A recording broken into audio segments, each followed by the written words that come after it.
सनातन परंपरा को मिटाने की कोशिश करी। कौन सी अवस्था थी महाराज जी जब आप संन्यास ले लिए? सौमवती अमावस्या के लिए द्वापर में पांडवों ने तपस्या करी, नहीं पड़ी। 7 द्वीप 9 खंड में सनातन के ही लोग रहते थे और वैदिक परंपरा को ही मानने वाले रहते थे और क्या था 4 वेद 6 7 18 पुराण का वो ज्ञान रखते। सनातन क्या है जिसको धारण करते हैं। ओम नमो नारायण महाराज जी। तो महाराज जी थोड़ा सा अपना परिचय दीजिए आप। मेरा नाम नागा बाबा हरवंश गिरी है। हरवंश गिरी। तो नागा बाबा मतलब कि एक प्रकार की फौज, हमने कई इंटरव्यू में देखा, नागा मतलब एक फौज होता है महाराज जी। तो उनका अस्तित्व किस प्रकार जो है कि नागा बाबा बने फौज? जिस समय पे बुद्ध ज्यादा प्रभावी हो रहे थे और कुछ और भी धर्म प्रभावी ज्यादा हो रहे, सनातन परंपरा को मिटाने की कोशिश करी। और सनातन क्या है? सनातन वो है जो धारण कर लो। सनातन क्या है? जिसको धारण करते हैं। जैसे राम ने माँ बाप की बात को, पिता की बात को मान के और 12 वर्ष के लिए वनवास निकल गए, तो उन्होंने धारण किया। बिल्कुल महाराज जी। जो पिता ने वचन बोल दिया है वही सत्य, तो वो धारणा है। और सबको जीने की रास्ता दे और अपने अपने तरीके से, वो सनातन है। सनातन है। हाँ। तो ये सनातन की परिभाषा हो गई महाराज जी। हाँ। तो महाराज जी आप ये अपने हाथ कितने साल से ऐसे ही उठाए हवा में तपस्या कर रही है? 5वें साल। 5वें साल है। और आपकी जटा कितनी पुरानी हो गई महाराज जी, उसके बारे में थोड़ा बताइए। 15-16 साल की। 15-16 साल जटा हो। कितनी लंबी हो गई जटा महाराज जी? जैसा कि आप देख पा रहे हैं 6-6.5 फीट की है। 6.5 फीट की हो गई है। तो महाराज जी जटा क्या, और तमाम साधु संत ऐसे भी घूमे जिनकी जटा नहीं है, तो ऐसा क्या कारण होता है कि जटा आ जाते हैं? आप जैसे साधुओं के सर पे जो है इतना घना भयंकर जटा। तो ये संतों का कुछ हमारे में दंडी स्वामी बनते हैं। दंडी स्वामी बनते हैं। हाँ। वो रुंड मुंड रहते हैं। अच्छा। तो जैसे 10 नाम है हमारा। हाँ। 10 नामों के नामकरण अलग अलग है। जैसे एक पिता की 4 औलाद होती है तो चारों के नाम अलग अलग होते हैं। बिल्कुल बिल्कुल। ऐसे ही हमारे इनमें से एक सरस्वती नामा है। बाकी हम में से भी रुंड मुंड रहते हैं। सरस्वती रामा जो रहते हैं वो नित्य अपना दाढ़ी और जो मुंडन नित्य करते हैं। तो कुछ सरस्वती नामा जो होते हैं विद्या के ज्ञाता होते हैं। विद्या के ज्ञाता होते हैं। ज्ञाता 4 वेद 6 7 18 पुराण का वो ज्ञान रखते हैं। 108 उपनिषदों कंठस्थ रखते हैं। वो हमारे मंडलेश्वर महाचार्य ये लोग हैं। अच्छा। ये वो दाढ़ी बाल बहुत कम मिलेंगे। अच्छा, दाढ़ी बाल वाले बहुत कम मिलेंगे। हाँ। ज्ञाता लोग। हाँ।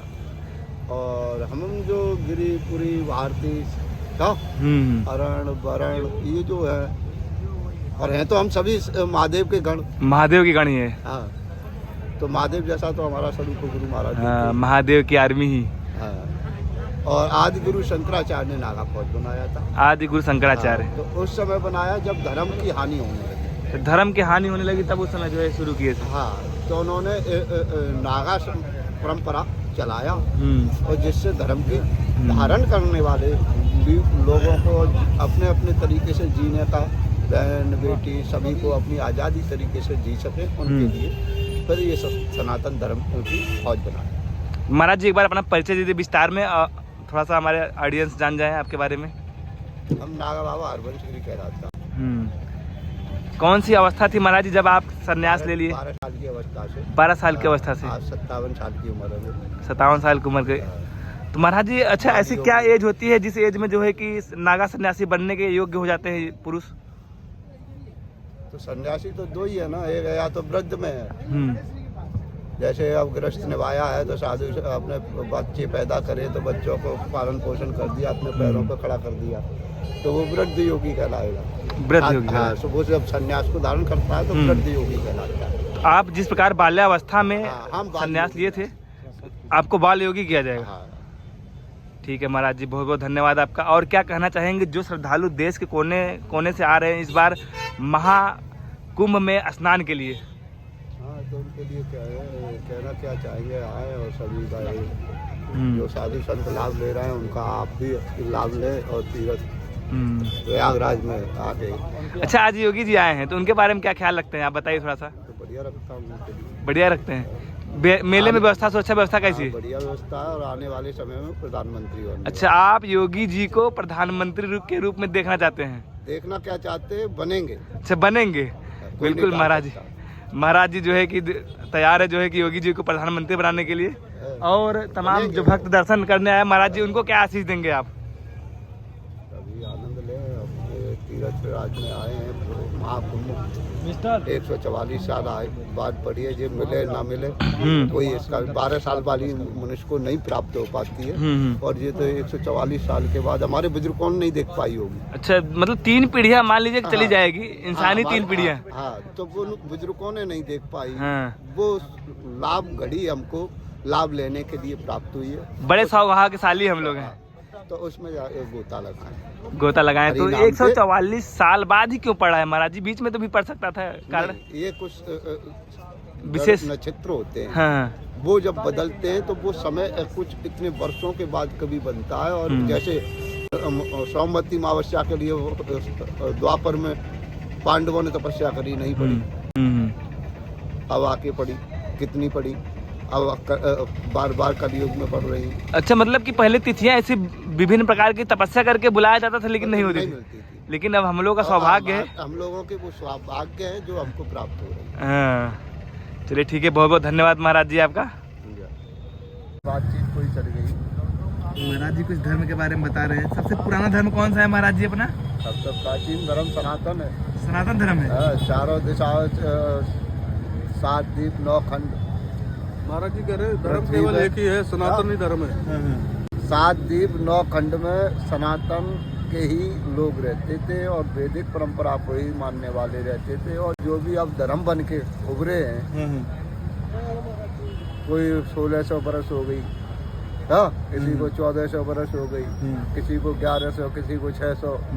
तो ये कबीला के रूप में थे। अच्छा, कबीला के रूप में थे। हाँ, और जंगल में भटकते उनमें कोई कट्टरवादिता का निकल आया, अपना कानून चलाऊंगा, तो वो निकल आए तो उन्होंने एक अपना धर्म अलग ही बना के रख दिया, आतंकवादी मानसिकता के लोग। हाँ, तो जो आज भी चल रही है ना, जिहादी लोग। हाँ, तो महाराज जी आप भी सिर्फ एक ही धर्म मानते हैं दुनिया में? हाँ, सिर्फ सनातन धर्म। पहला धर्म तो ये सनातन है। और सबको क्या मानते हैं आप? कबीले सब हैं। हाँ, फकीर वही। महाराज जी के भाई बहुत सनातन से ही निकले ही है, इनको सनातन में ही विलीन होना है। तो क्यों इतना बिना मतलब को उछल रहे महाराज जी ये लोग? असुर जो होते हैं सनातन के ही अंग थे ना, वो असुर भी। हाँ, असुर भी। लेकिन विलीन हुए तो किस में हुए? फिर सनातन में जो फिर विलीन होना है इनको। अच्छा महाराज जी, बाध्यता जो दिखा रहा है वो नष्ट होना है, मानवता फिर स्थापित होगी। मानवता अंत में मानवता स्थापित होगी ना महाराज? हाँ, वो तो होना ही है, पहले भी थी और फिर चलेगी। कुछ समय कट्टरवादी जिहादी लोग घुस गए, वो उन्होंने ऐसा किया, आक्रांता बन गए वो। मतलब कि भारत में बहुत ज्यादा इधर उधर उथल पुथल किए जो है कि तो अब भारत कोई छोटा सा देश थोड़ी है। वर्ल्ड की सबसे बड़ी भूमि तो हमारे भारत की है। बिल्कुल महाराज जी। आज जरूर कम छोटी पड़ गई है, लेकिन आज भी 3 4 नंबर पे भारत आता है। 4थे नंबर भारत आता है। हाँ, और सभी साधु संतों की देन है महाराज जी, जो कि अभी वर्ल्ड का सबसे पृथ्वी का भाग तो भारत का था। भरत खंड राज्य करता था वर्ल्ड में।